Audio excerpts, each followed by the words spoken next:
But first, the Mets and Edwin Díaz. Up until now, the top relievers got $16 to $18 million a year for 3, 4, or maybe 5 years. Díaz just got $20 million for the full 5. It is the most volatile position in baseball. So, is signing a relief pitcher to a long-term deal a good idea? Let's do a little digging in. Edwin Díaz is coming off an excellent season. There's no question. Age 28 season, a 1.31 ERA in 62 innings. He also had a staggering 118 strikeouts with just 18 walks. It's a sensational season, and it's his second such season in his career. But even in his high-achieving career, there has been volatility. Take a look. Díaz broke out in 2018. There's a 1.96 ERA, 124 strikeouts, and 17 walks. Wow. But then, 2019, the ERA skyrocketed. First with the Mets to a 5.59. You see his strikeouts and walks. We'll get to that. He bounced back with a pretty good 2020, right? A 1.75. But 2020 had a high walk rate and 4 blown saves in only 10 save ops. In 2021, his run prevention didn't match his peripherals. He had a 3.45 ERA, but the opponent's OPS was better than 2020. And then you have last year. There's the 1.31. It looks a lot like 2018. So they're both there. 2 great full seasons in the last 5. Those 2 seasons are very rare. I get that. But if you're buying his production going forward, go in with some wider vision. Díaz has always had swing and miss stuff. Even in that disastrous 2019, he had 99 strikeouts, only 22 walks. But he had problems executing and sequencing. 15 home runs allowed, 7 blown saves. Díaz had 17 blown saves in 3 years from 2019 to 2021, and that's including a shortened season. It's a lot of failure. Díaz is on top right now. This comes at a time when some of the greatest relief pitchers of all time have had rapid descents.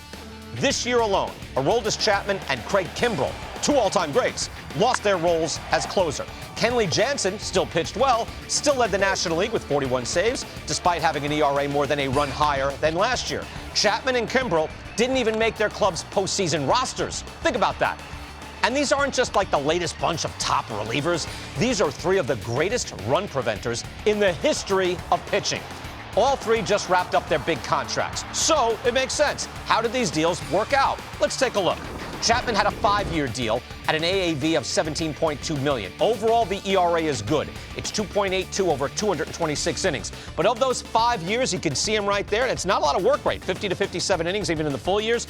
I would say he had 2 good years out of the 5. Craig Kimbrell had a 3-year deal with the Cubs at an AAV of just under 15 a year, plus a vesting option. He struggled mightily in the first 2, had an ERA over 5 in back-to-back years. It's terrible. Bounced back in 2021 before getting traded to the White Sox midseason, where his ERA was over 5. You see, he was sensational in 2021 just for the Cubs. He was traded to the Dodgers. Now, it's fair to say he had 1 good year on a 4-year deal, but it was a very volatile 4 years. And Jansen had a 5-year deal at $16 million a year. He's been the steadiest of these 3 mega closers, a 2.61 ERA over 296 innings. He's working.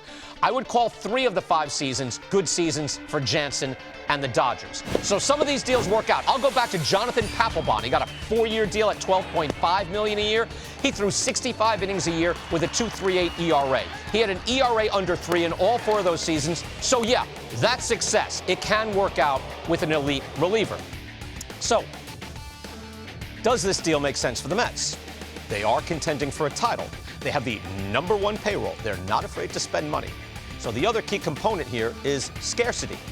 What are the other options on the market? Now, you need to mix and match in this day and age. Draft and develop, find hidden gems, maximize performance for the guys you have. If that hasn't fully worked out, you need to hit the market.